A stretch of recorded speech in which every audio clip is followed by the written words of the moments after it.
What the fuck? Hey up guys! So continuing the Venice Film Festival coverage, today's movie up for discussion is one that wasn't even really on my radar. It's called Mona Lisa and the Blood Moon, and it's written and directed by Anna Lily Amirpur. So I actually had no intention of reviewing this film on my channel.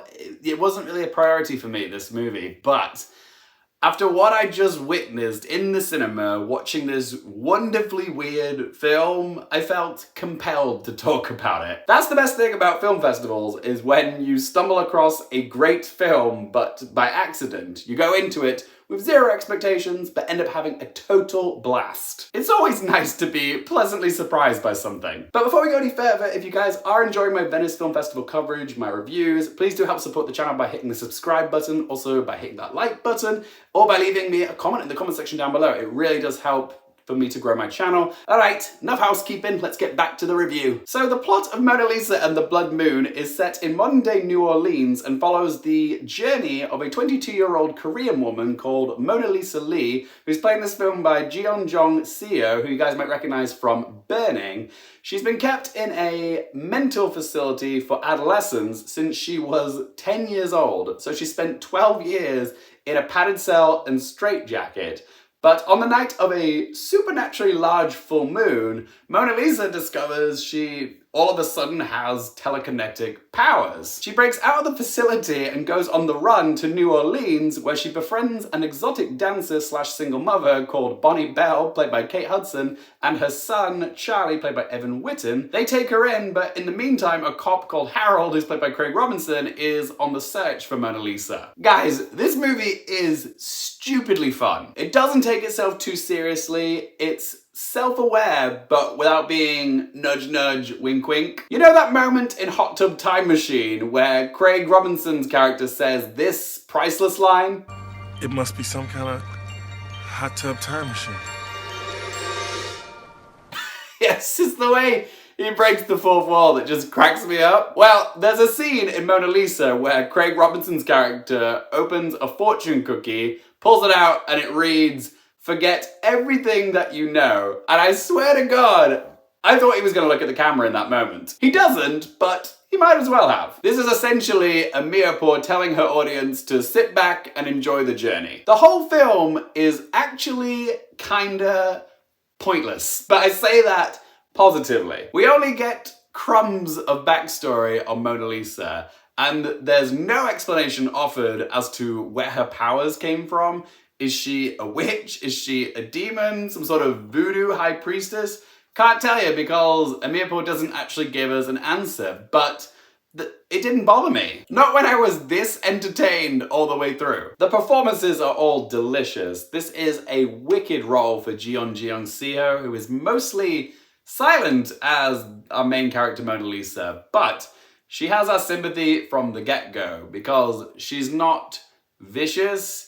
Even though she's got supernatural powers, she doesn't use them to attack people unless she's provoked. So, you know, immediately her heart's in the right place and she's been misunderstood her entire life. It's mostly a physical and reactive performance from Jeon Jong-seo, which is quite refreshing to see in a leading role, and I thought she was so damn good in this. She bounces nicely off her co-stars like drug dealer Fuzz, played by Ed Skrein, who believes them to be soulmates. It's such a strange pairing, but it totally works because the actors have this really unconventional chemistry together, but it's refreshing to see that type of unorthodox chemistry, but just totally works. It's hard to explain, but when you see it, it's just like, I like these two characters together, they just make a lot of sense. But the heart of this film is undoubtedly the unlikely friendship between Mona Lisa and prepubescent lad Charlie, played by Evan Whitten.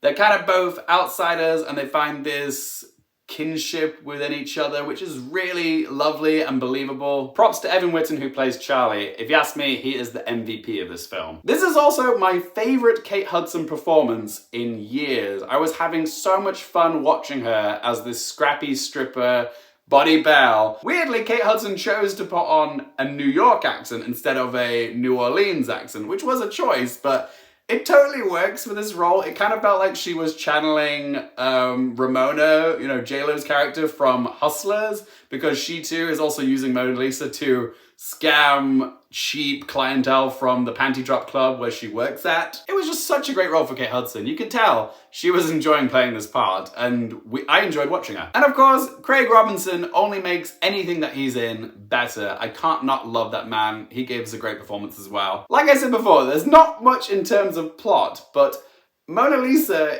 is such a breezy film. It has a pulse thanks to its cracking selection of dubstep and techno songs that are in the soundtrack. The soundtrack, oh my god, it made me want to go back to the clubs, this soundtrack. Amirpur's camera work has an ethereal quality about it. Often it'll contort into these dizzying angles, which suggests supernatural forces. And perhaps the film's biggest accomplishment is that it manages to make its seedy and tacky aesthetic of New Orleans look kind of cool. So kudos to Amirpur for making such a visually and sonically engaging film. So let's ask the 3 questions. Firstly, would I watch this again? Yes, I had a wickedly fun time watching Mona Lisa and the Blood Moon. I don't know if it's a film that I would feel the need to buy a copy of and add to my collection, but I do know I'm going to give this film a second go at the London Film Festival in October. So yeah, cannot wait to watch it again.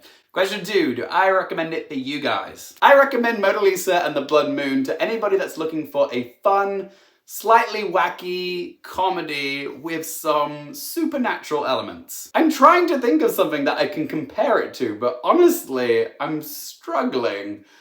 But I don't know if that's a bad thing though, because it's nice when I can't compare it to something. It's kind of its own thing, it's unique, it's original, and you know how scarce originality is these days. But it's a good laugh with some great performances. It's kind of a stoner comedy, but with more heart than you might expect. But I can see Mona Lisa being one of those films that might one day develop an underground or cult following. There's something really charming and lovable about this film. And third question, what score do I give it out of 10? While the film doesn't have a whole lot to say, it's still an extremely entertaining watch. So I'm going to give Mona Lisa and the Blood Moon a score of 7.5 out of 10. But as always, guys, it's just one bloke's opinion. I would love to hear your thoughts on Mona Lisa and the Blood Moon. Are you excited for this film? Have you seen it? If you have, what did you make of it? Whatever you have to say, let your voice be heard in that comment section down below. If you've enjoyed the video, help support my channel by hitting that thumbs up button. If you want more movie, TV, and Oscars content, don't forget to click subscribe. And as always, thank you guys so much for watching. For more things related to movies, TV, and popcorn culture, I'm Luke Carefield, and I'll see you in the sequel.